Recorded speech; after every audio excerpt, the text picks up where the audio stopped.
और कौन बना हुआ।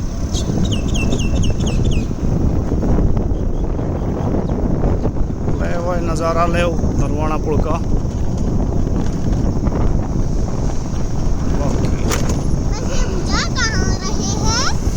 हम जा रहे हैं बाजार में।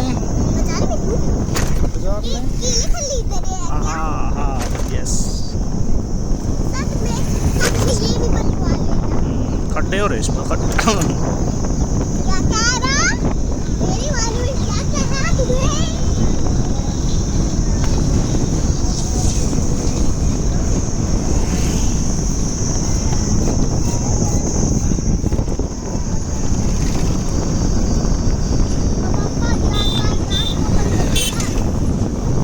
बंद कौन नहीं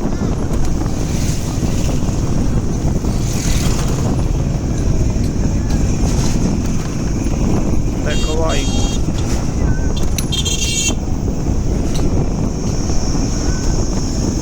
जिसने इसको ऊपर को टपका देख लिया भाई वो बताओ कैसा लग गया पुल, क्या कुछ सा इसमें खास और खड्डे खुड्डे कैसा एक्सपीरियंस है भाई।